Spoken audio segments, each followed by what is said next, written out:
have felt, at least before this, right, that the Mueller team was keeping them in the loop, letting them know who's being subpoenaed, who's being talked to, who are the witnesses in this case, so that everybody has a fair shake. If all of a sudden the Mueller team said, we're telling you about this, but not about these other emails, they may have obtained them properly. Sure. But they may it not feels have. a little bit underhanded, maybe. Right. But you're a big privacy guy, right?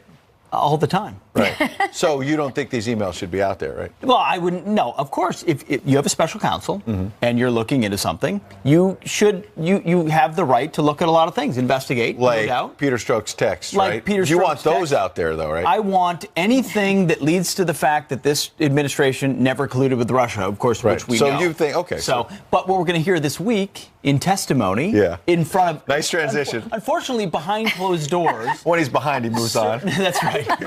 Certainly, members of the special counsel or the former DOJ or FBI officials under the Obama administration will be testifying this week on Capitol Hill about what they knew and when they knew it, and how they've used it. So Bruce Ohr, who we talked about yesterday extensively, will be talking to the Senate Intel Committee. Top Justice Department official who, remember, got demoted about a week ago because he didn't fully disclose the fact that he had these contacts, not just with Fusion GPS and their co-founder, Glenn Simpson, involved in the dossier. Before and after the election. Correct. And also, Bruce Ohr at the Justice Department met with Christopher Steele, the former British spy who put the dossier together. What was he up to, and why didn't he disclose that to justice? And his wife, it turns out, worked for Fusion GPS. So there's a lot of conflict. And she was the Russia expert for Fusion GPS.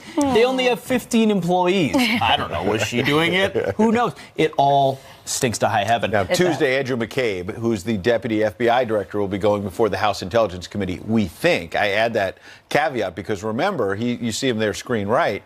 He was supposed to be testifying on the Hill in recent days and has had scheduling conflicts and all kinds of things to push that off. And some people think that's because he doesn't want to talk to Congress. Remember, McCabe, he's been in the middle of a lot of these stories. Wait, you call him Andrew, but in text messages, he's known as Andy. He's Andy. Because as it was referred to in Peter Strzok with his girlfriend, that there was insurance policy. The insurance policy, should Trump win, what is our insurance policy to maybe muddy the waters, which a lot of people are calling into question?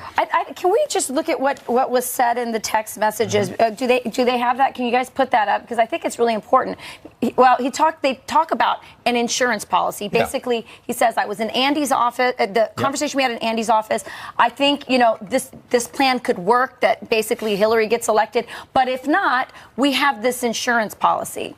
Yeah, no, I think it sounds like a cabal there. And what are they cooking up? And importantly, you mentioned Ohr's wife getting paid by Fusion GPS. Remember, Andrew McCabe's wife was running for state senate in Virginia, got money from a PAC, hundreds of thousands of dollars. Terry McAuliffe, the current governor of Virginia, who's friends with Hillary Clinton, not just friends, key advisor to both Clintons.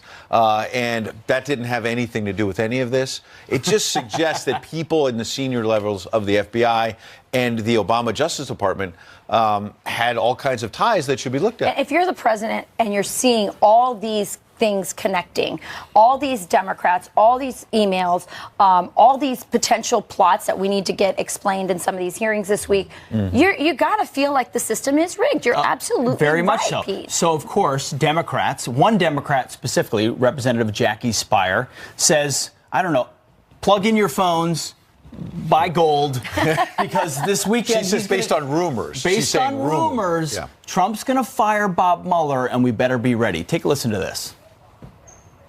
The rumor on the Hill when I left yesterday was that the president was going to make a significant speech at the end of next week, and on December 22nd, when we are out of D.C., he was going to fire Robert Mueller. I believe that the president wants all of this shut down. He wants to shut down these investigations, and he wants to fire Special Counsel Mueller.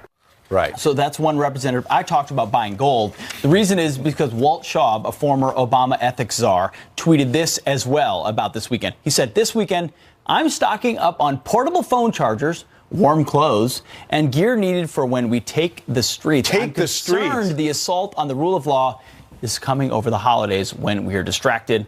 It'll be a defining moment for the Republic. Unbelievable, because Ty Cobb, a top lawyer at the White House, put out a statement, among other things, saying, quote, Mueller will not be fired. So here you have one of the president's attorneys, a very well-respected Washington attorney, known to both parties, saying this is not happening with Mueller. And you have a Democrat who said what at the beginning of that? She said, the rumor is.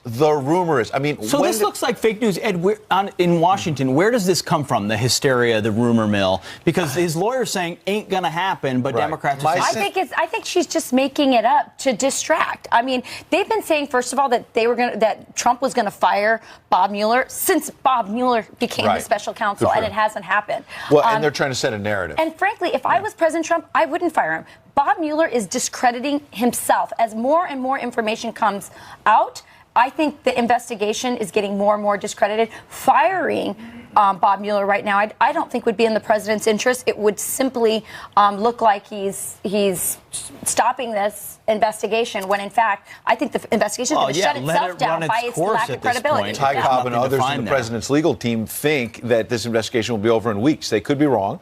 That's what the Dems are afraid of, by the way. They don't want it to end. Right. They want this thing to continue so it can continue. Go through the midterms. Yes, forever. Exactly. Christian Bale is out there, by the way. You gotta love celebrity. this. Yeah. More celebrities giving us our commentary about how we should feel about President Trump. So they've been piling on from day one. Christian Bale, I think he was Batman once, maybe never again. Here's his quote from Christian Bale on President Trump as we bring you pop culture.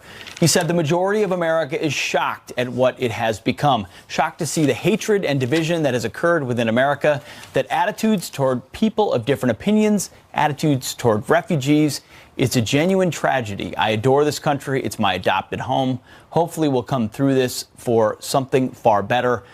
But we're going through real trial. Yeah. He said my adopted home. He's a British-born actor. We love the Brits, and we got this special relationship. We fought him, now we love him. We have this special relationship. Who cares what you think? He has a new movie out. He's trying to get publicity, and here, maybe we're giving him some publicity. Well, when's the last time you saw Hollywood or the left show tolerance for the way red state America feels? If you looked at some of those Peter Strzok emails, one of them said, I can smell the Trump supporters in Walmart. Right. I mean, there's such a disdain for red state America, and it's not the first time we've seen that. Tolerance only goes one way from the left. You're exactly right. Who does he speak for? Your neighbors in Wisconsin? No. Folks that I know in Minnesota? No. Even people in the maybe diners some you folks visit? in New York City. I don't know. Even some journalists, as you were saying? Journalists.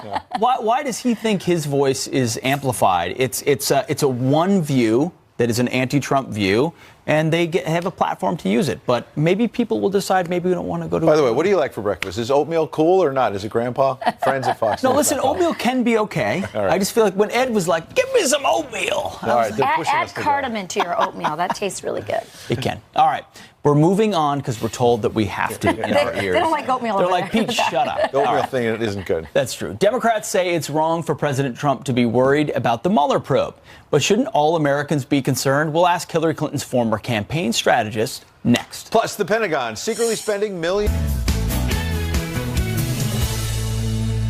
The White House has now joined the call by House Republicans for a new special counsel to investigate the FBI. The president's call for an investigation of the investigation is at best wildly dangerous to our democratic institutions. Some Democrats say the president's wrong for his concerns over the Mueller probe, but the president says it's time to move on. So even though Democrats say there's nothing to worry about, given that what we have found out recently, shouldn't all Americans be concerned with this investigation? Here to discuss is Harris Poll chairman and Hillary Clinton's 2008 campaign strategist, Mark Penn. Good morning, Mark. Good morning. You were in the Clinton White House when you were dealing with the Ken Starr special or independent counsel probe, I guess, at that time. So you've been through these kinds of wars before. How do you apply that experience to what you found in the poll where, from what I understand, your group has found that a majority says that Bob Mueller does have a conflict of interest in this investigation? Well, that's right, Ed. I spent an entire year, as did the Clinton White House, spent an entire year defending against Ken Starr. And the feeling then was that the special counsel had overreached by trying to turn what happened into an impeachment. I hope we don't go down that road again, but if the facts are there, the facts will be there. When we took a monthly poll, as we've done, what we found now is that because of his friendship with Comey, 54% of the American public believes that Mueller has a conflict of interest, and 63% think that the FBI is resisting giving Congress the information that it should be giving. These are pretty remarkable findings here, because the whole idea of this investigation was to give a greater sense of clarity and objectivity to what's going on, and that clearly is one thing that is not happening.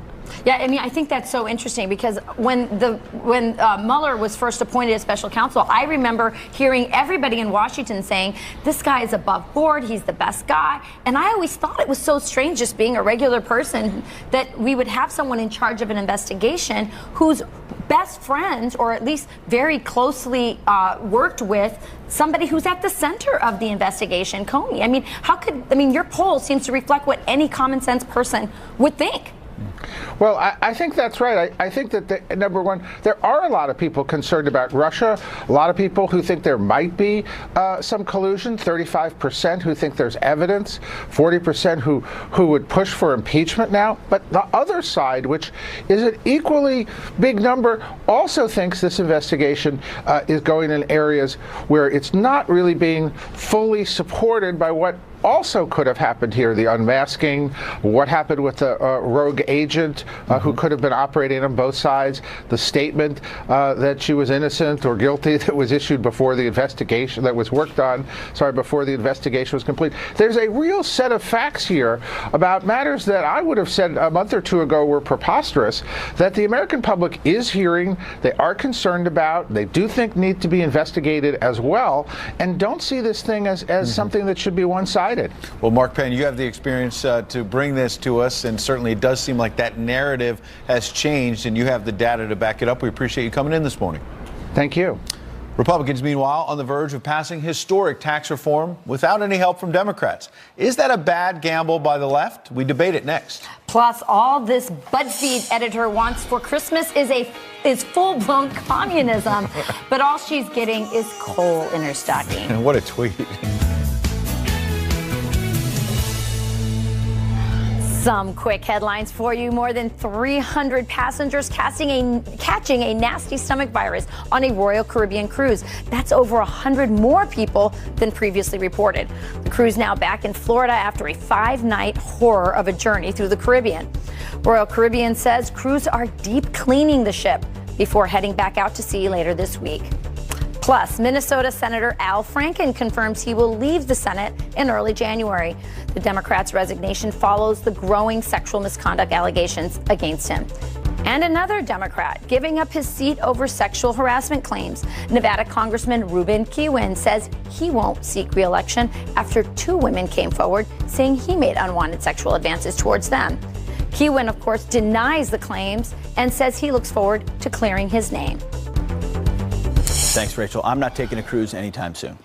All right, the Christmas present the president promised, set for delivery as Republicans prepare to end the year united on tax reform without a single Democrat vote on board.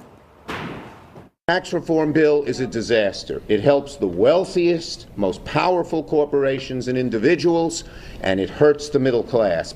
It's daylight robbery. And every iteration, the GOP tax scam becomes even more cowardly, outrageous, dishonest, brazen theft from middle-class families.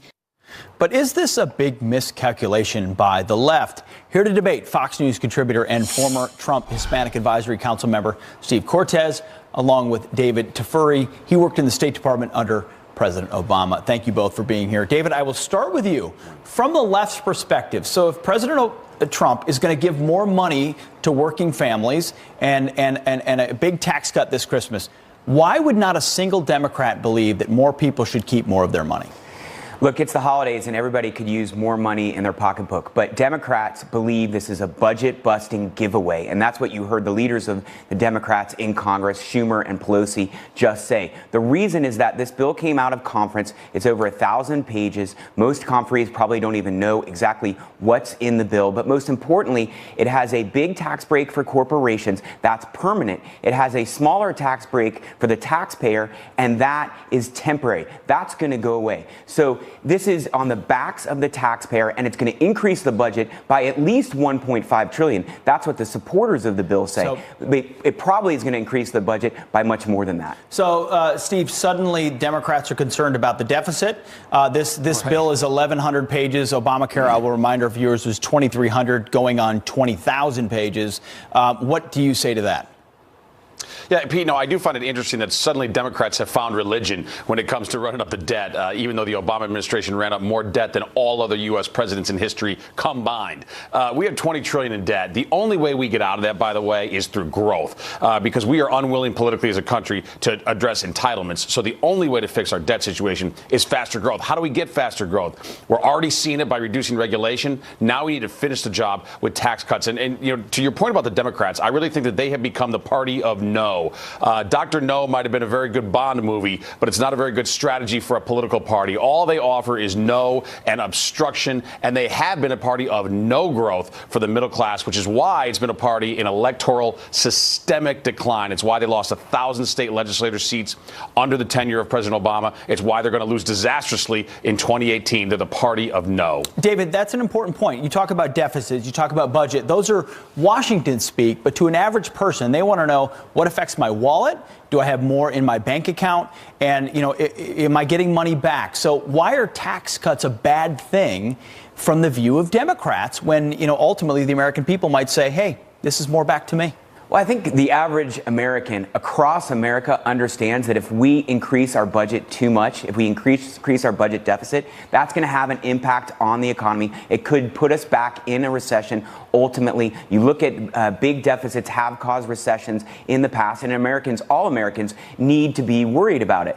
Now, Steve has made some good points, and he highlights the reasons why tax cuts could also be helpful, but this bill isn't going to accomplish it. And most importantly, why are we giving more of the tax breaks to the corporations rather than to the taxpayer? As you mentioned, we ought to be focusing on the taxpayer. This bill does not do that. Steve, I mean, but to that point, do not corporations hire people?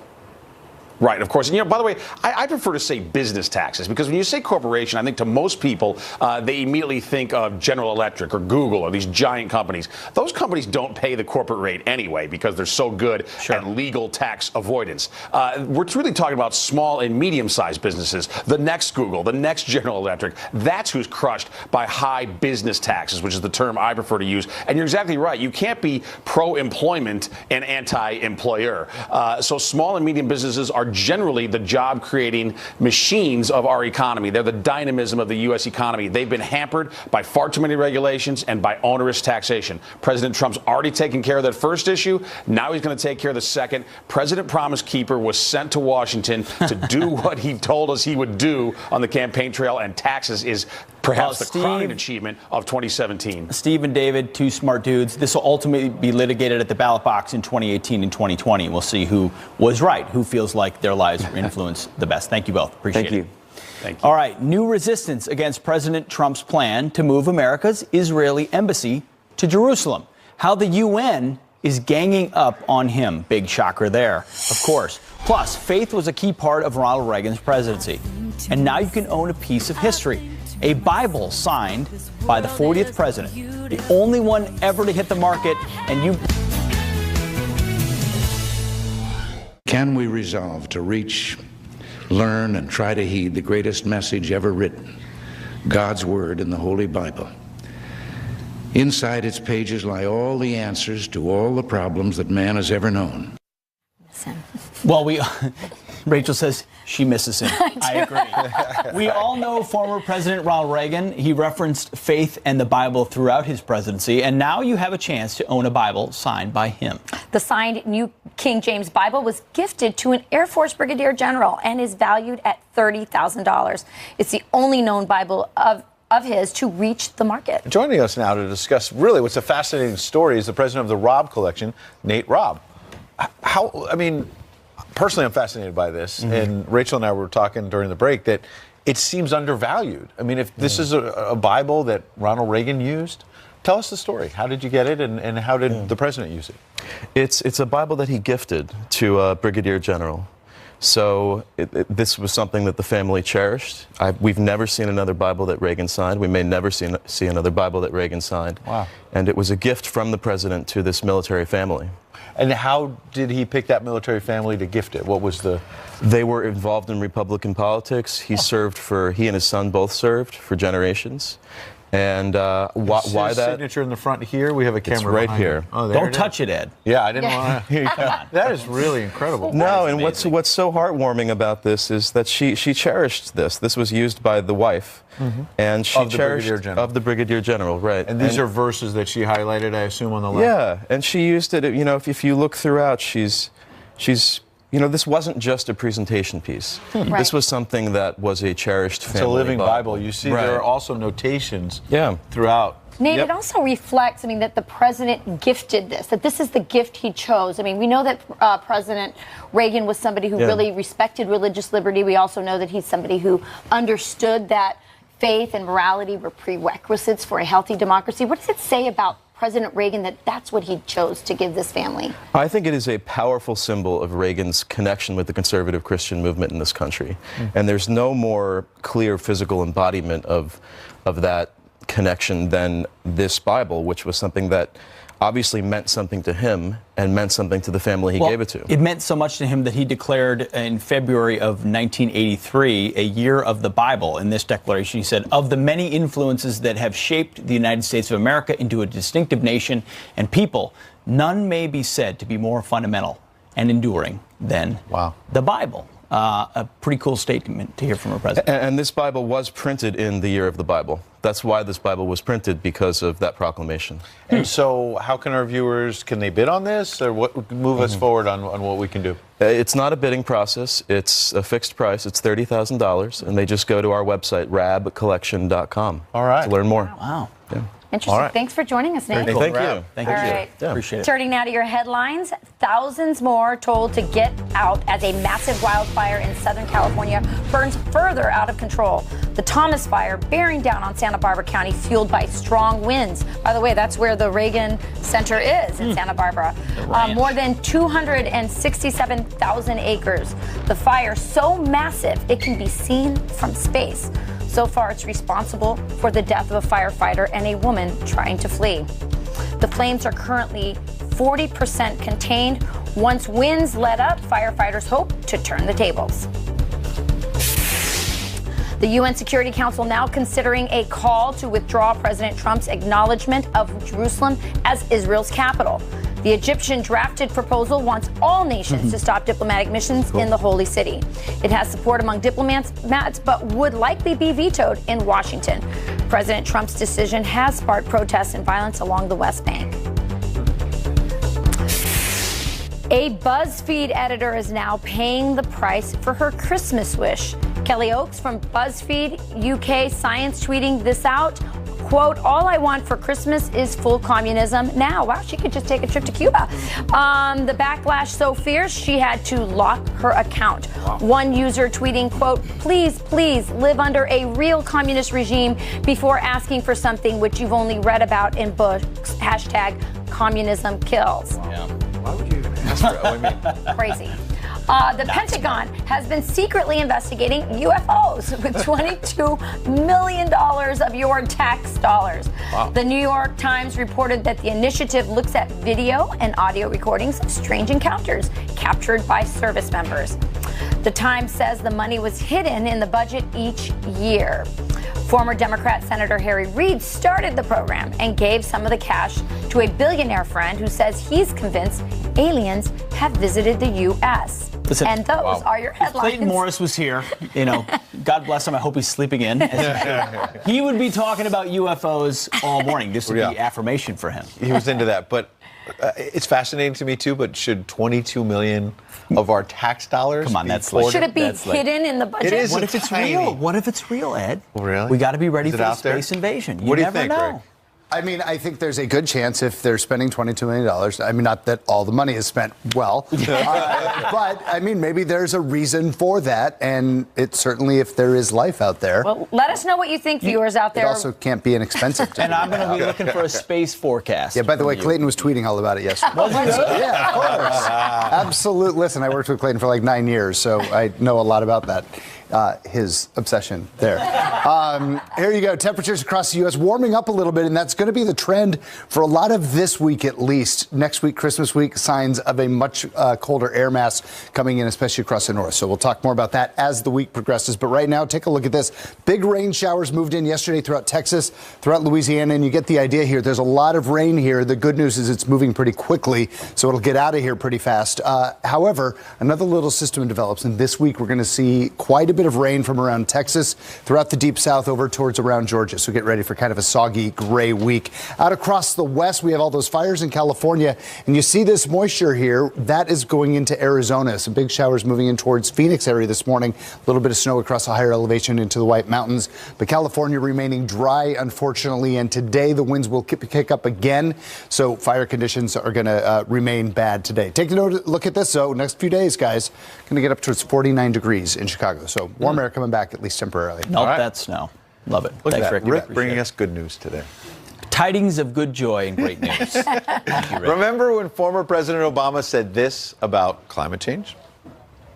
Climate change constitutes a serious threat to global security, an immediate risk to our national security.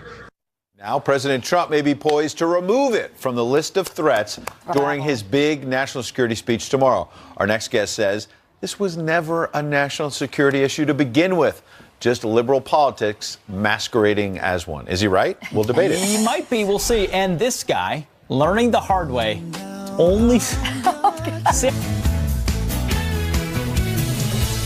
Good morning again. Some quick headlines. A frightening scene high above a ski hill. 5 people hurt when skiers were sent crashing into each other on a malfunctioning chairlift. The Central Pennsylvania resort says a chair slipped along the lift rope, sliding into another chair, causing that pileup. Police say as many as 100 people were trapped. Everyone, though, expected to survive, thankfully. And police rescuing a man stuck, yes, in a chimney. It was not Jolly St. Nick. This accused burglar, now dubbed Criminal Santa, called 911 after getting wedged in the chimney of a California business. Officers using, yes, special equipment to remove the 32-year-old from the chimney before arresting him. Nobody was hurt. Pete? Ed, thanks a lot. All right, tomorrow, President Trump set to unveil his national security strategy, including a reportedly much tougher stance on China than past administrations. Security Studies Group President Jim Hansen served in the U.S. Army Special Forces, and he joins us now to weigh in. Jim, good morning. Thanks. So you've gotten a little bit of a glimpse at what the president might say. Starting with China, how might we reorient our stance toward them? China has been a competitor to the United States for a long time. It's time for us to treat them like that. You know, the idea that we could let China do currency manipulation to move throughout the Pacific Rim, building islands and turning them into places where they claim sovereignty is absurd. We need to show our allies throughout the Pacific Rim that the United States will not put up with that from China. So we're going to go as far as saying they're not just a rival, they're an adversary, ultimately, strategically. No doubt. I mean, at this point, President Trump is moving away from Obama's cringing capitulation to a strategy that is unapologetically American. There is nothing wrong with being the most successful and strongest country in the history of the planet. We need to act like that and protect American interests. That's what President Trump's national security strategy is about. So another difference between the Obama administration and how Trump is going to handle national security is taking climate change out of the conversation about security. I can remember during the confirmation hearings of Mike Pompeo that he was asked if he's going to talk up or include climate change in the CIA, its national security, and he was kind of looked puzzled by it. So how is this different? How is this putting America first? Climate change was never a national security threat. It was Obama's liberal politics masquerading as one. Now we're going to focus on securing America's energy supply, which is a security issue. And energy dominance will be a basic part of President Trump's national security strategy. That's what keeps America running. And how did having climate change as a policy of the Obama administration change how we deal with national security under his administration? It was all part of Obama leading from behind, pretending America was just one nation of many. We're not. And we're not going to take this mythical global consensus of places like the UN and the elite in Europe and use that to push America back, to push us down while they loot our treasury. President Obama said it perfectly, President Trump said it perfectly when he said America first is the new policy. He said, my job is not to represent the world. My job is to represent the United States of America. Hold on, Jim. Maybe Obama and Bernie Sanders said it better. Let's take a listen to what they said about climate change. Climate change constitutes a serious threat to global security, an immediate risk to our national security. And make no mistake, it will impact how our military defends our country. Climate change presents security issues for us. Climate change is directly related to the growth of terrorism. Climate change is a threat to the security of the United States, and indeed to the security and stability of countries everywhere. All right, briefly, Jim, climate change causes terrorism. That's why we should care about it. Absolutely wrong. North Korean nuclear missiles, Iranian nuclear missiles are threats to the United States. Climate change is liberal politics. You're right. And they're going to change that tomorrow morning when we hear the speech. Jim, thanks a lot. Appreciate your time. Good to be with you. Merry Christmas. Right. Merry Christmas indeed. Coming up, liberal California set to raise its minimum wage to $15 an hour. But a new report says it will also cost them hundreds of thousands of jobs. Do you have a $15 job when you don't have a job? Our next guest is pointing the blame right at the state's labor unions. Plus, Stop the Press's Pope Francis actually agrees with the president about fake news. By 2023, California's state minimum wage will be raised to $15 per hour. I might move there.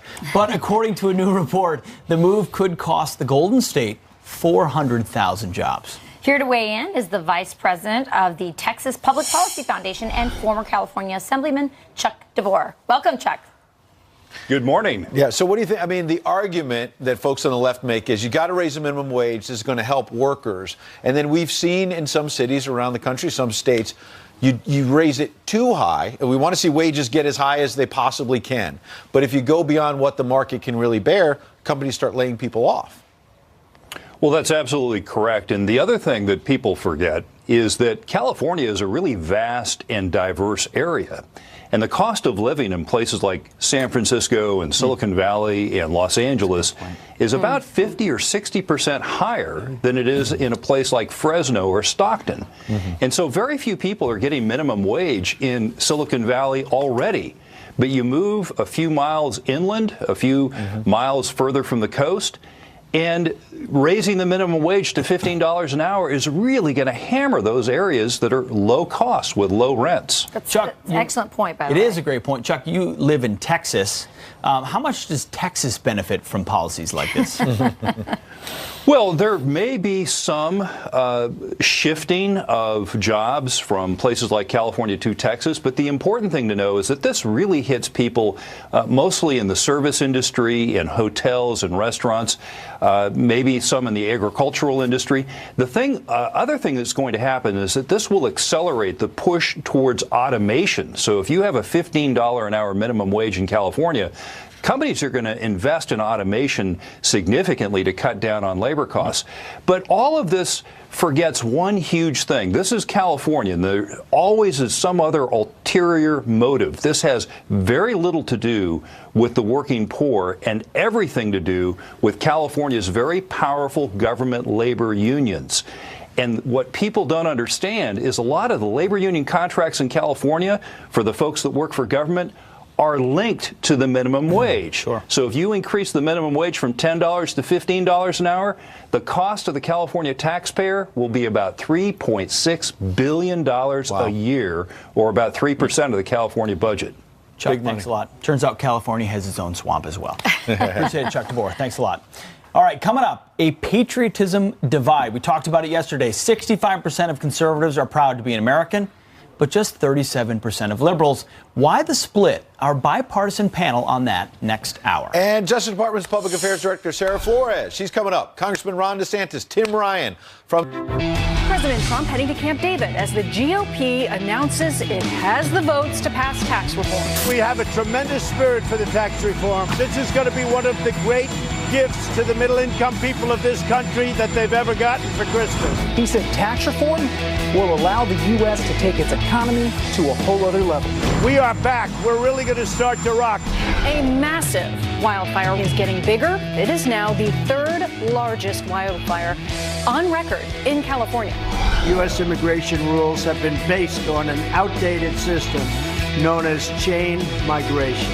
The current system is totally incompatible with national security. The lawyer for the Trump presidential transition team is accusing Robert Mueller and his team of inappropriately obtaining private documents as part of its Russia probe.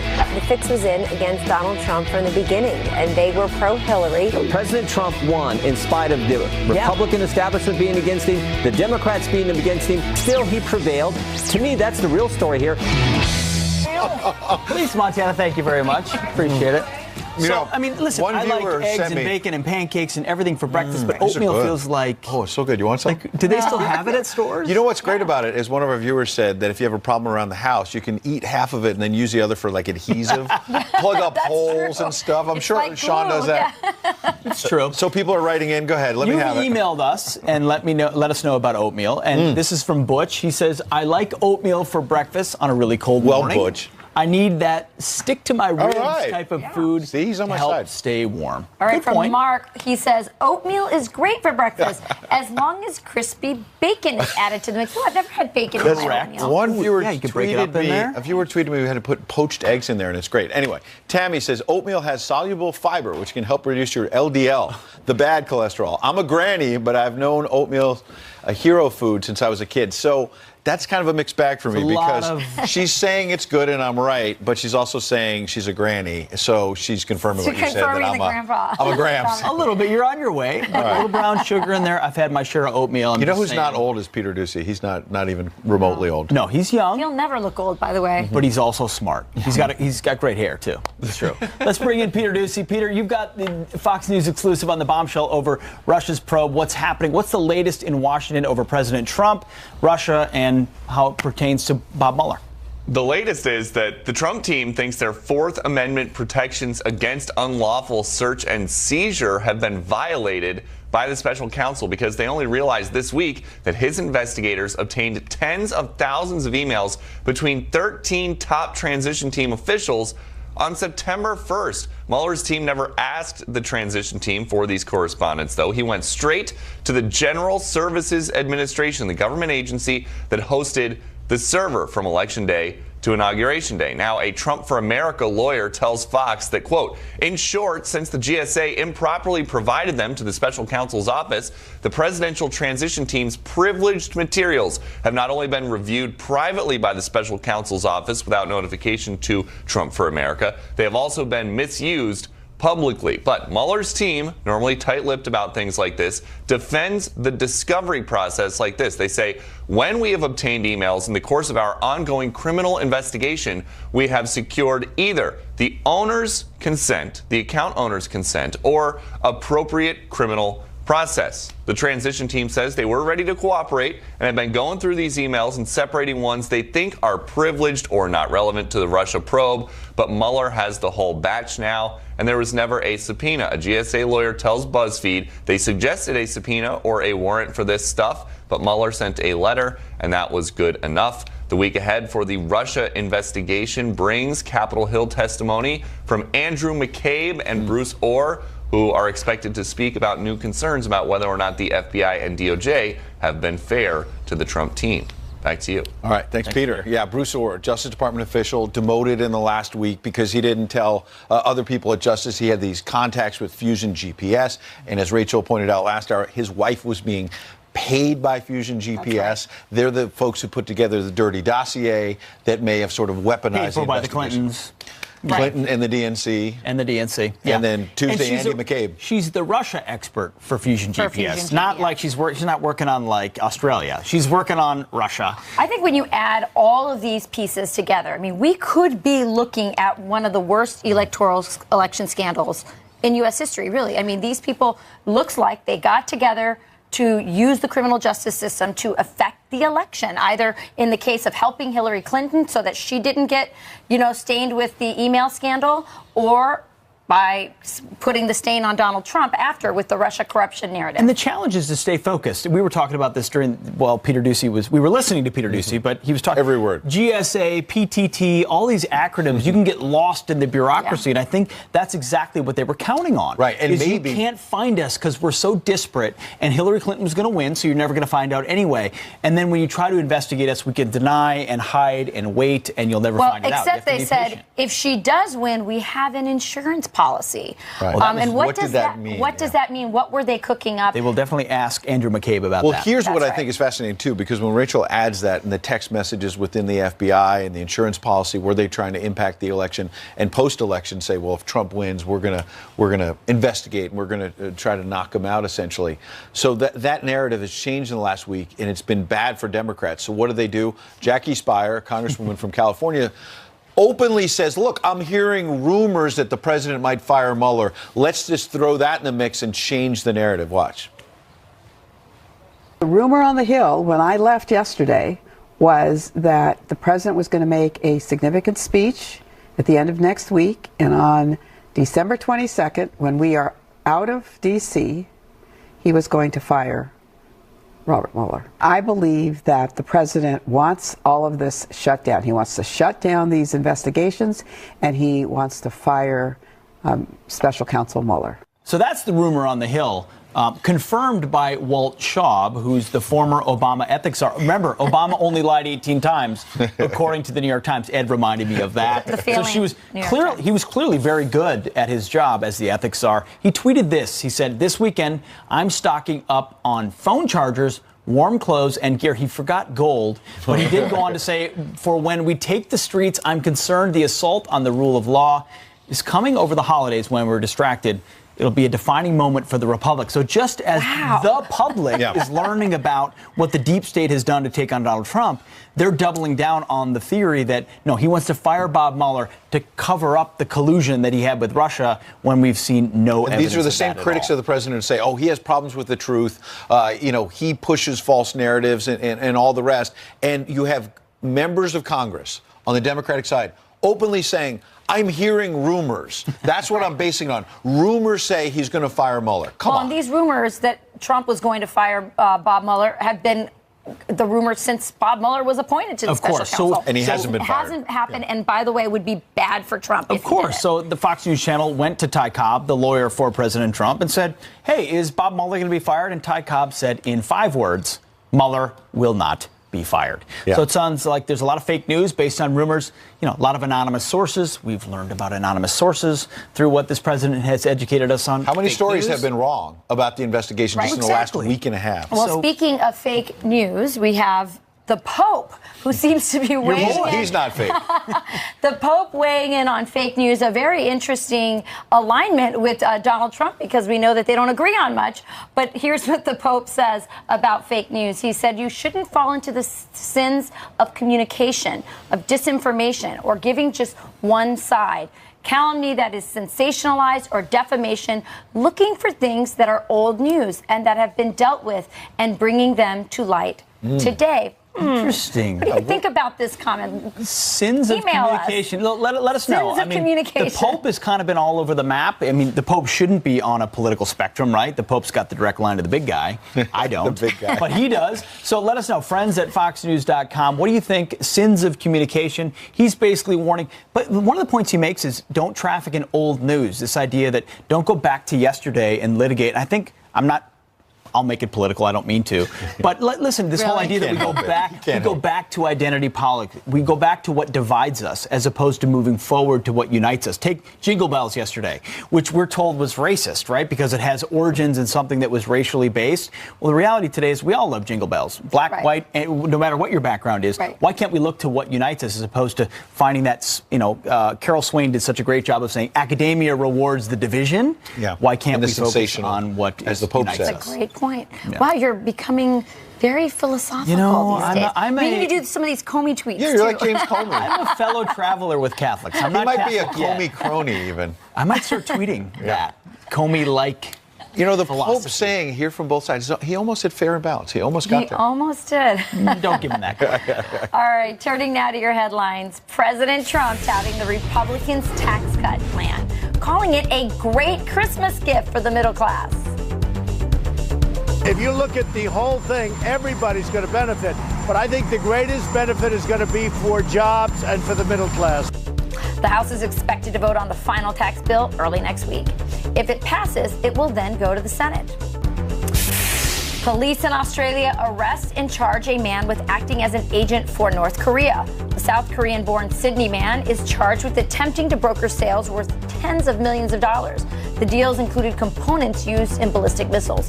He's also charged with trying to generate income for the rogue nation from the sale of coal, which is on the UN sanctions list. The 59-year-old could face up to 10 years in prison. How do you get those materials? Wow.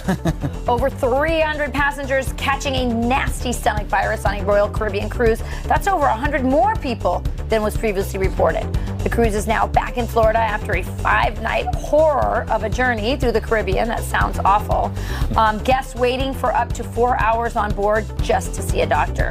Royal Caribbean says crews are deep cleaning the ship before heading back out to sea later this week. I hope so. It's still unclear what caused the illness. A Wisconsin firefighter giving his girlfriend and her daughter a special surprise during a Christmas parade.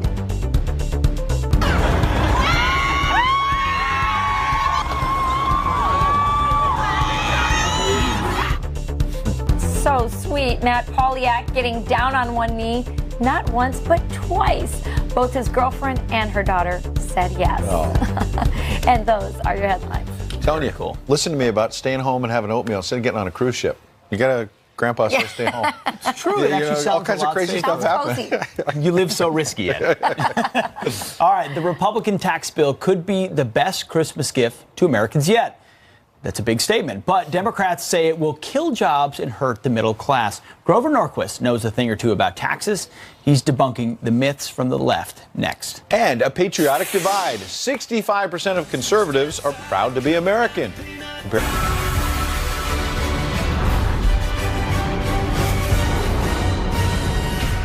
President Trump is defending the Republicans' tax cut plan, pushing back against criticism that it will benefit only the wealthy. Look at the whole thing, everybody's going to benefit. But I think the greatest benefit is going to be for jobs and for the middle class. So what are the top things in the tax bill that will make an impact on your lives? Grover Norquist is the founder and president for Americans for Tax Reform. He joins us now live. Grover, nobody knows more about taxes. I'm not just saying that to puff you up here. And it seems to me that while it might be hard for the president to defend the idea in what he said there that everyone will benefit, there are some people who are clearly going to see their taxes go up. But the fact is, Democrats almost seem like wind-up dolls sometimes. No matter what plan is put in front of them, it only helps the rich. That's all they'll say. This is what they've said every time we cut taxes on everyone. When Reagan cut taxes across the board, keep in mind, every single American who pays taxes will get a rate reduction. We used to have a $12,000 exemption for a couple, so you'd pay zero taxes on the first $12,000. That goes to $24,000. So the idea that this is not important to middle-income people is nonsense. Somebody making $74,000 a year, sort of average in the country, gets a $2,000 tax cut. But that's not the only benefit. And the president spoke to one of the others. Look, you're going to have lower rates. Two, we're going to cut taxes on businesses to make it easier for them to hire more people, to invest more. We reduce the taxes on new investment, and we increase the reward on investment. So what are you going to get? Money from around the globe. Not only the 2 to 3 trillion with a T, dollars of American earnings will be brought back to the United States. Our stupid tax policy keeps that money now locked overseas. With the Trump Republican reform, that money will come back to invest in jobs here. Plus, other people from Brazil and France and Japan will send money because we've cut taxes on doing business in the United States. We've made ourselves more competitive. The biggest winners in tax reform are the person who didn't have a job during the Obama years and gets one now. And there's a third group, too. If you have a 401k or an IRA, if you have any stocks, we're going to see dramatic increase in the stock market because we increase, just by cutting taxes, the after-tax cash flow of every company in the country by about 23%. Okay. That's going to drive the stock market up, and your life savings will increase. So let's just really quickly, Grover, go over some of the criticism of the plan. So critics are saying that it's, really not going to lead to that much job growth. What would you say quickly to that? Well, it's nonsense. That's what they said when we cut marginal tax rates under Reagan. It's what they said in the middle of the 2000s when Bush cut cap gains taxes and so on, and we saw strong growth during those periods. History shows that lower marginal rates brings more investment and more jobs. Okay, they're also saying it's not going to help the middle class. One of the games they play is this tax cut, like the ones that Bush put forward, because of Senate rules, much of the individual tax cuts disappear in 10 years. Everyone knows that the Senate and the House and the President will re-up those. The Republicans intend to make them permanent as soon as they can. What the Democrats are saying is we won't make those tax cuts on middle-income Americans permanent. That's nonsense. So the answer is, if you want these tax cuts to be permanent, vote Republican over the next 10 years. It's the big difference between the two parties. Not a single Democrat will vote for this tax cut on all Americans. Grover Norquist, appreciate you coming in. All right. You got it. Thank you. Thanks. More on that huge Fox News exclusive. A Trump transition lawyer says Robert Mueller got thousands of emails inappropriately. Could there be a criminal case here? DOJ Public Affairs Director Sarah Flores weighs in next. Plus, it was the trial of the century. But decades later, people still wonder how O.J. Simpson got cleared of murder. Well, his former lawyer is about to drop a bombshell. You better stay tuned. Now we've got your news by the numbers. First, $26 billion. That's how much it will cost taxpayers to keep dreamers in the U.S. over the next decade.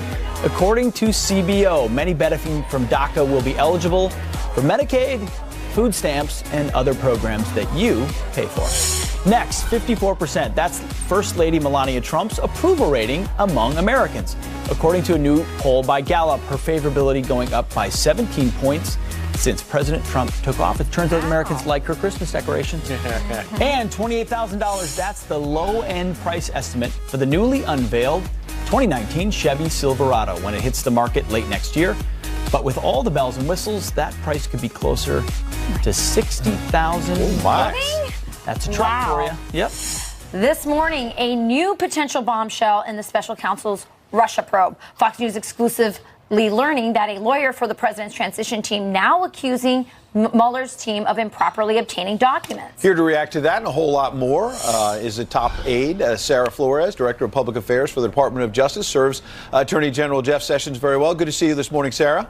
Good morning, guys. Good morning. Let's start with the news breaking overnight. What can you make of this? A lot of people in our audience, a lot of people around the country wondering what is happening with the Mueller probe. You have Democrats saying they're hearing rumors, and they just call it that, rumors, that Robert Mueller is going to be fired. But more specifically, what do you make of the fact that you serve in the Trump administration, the Trump transition team is upset that the special counsel obtained all of these emails? What do you say to it? Well, I'll let the special counsel's team answer for that, but the Attorney General has said that he's assigned senior federal prosecutor to look over several matters that Congress has asked us to look at. That includes determining if any investigations need more resources, if any need to be opened, and whether any need the assignment of another special prosecutor. And what do you make as well? We've heard criticism in recent days. In fact, Jason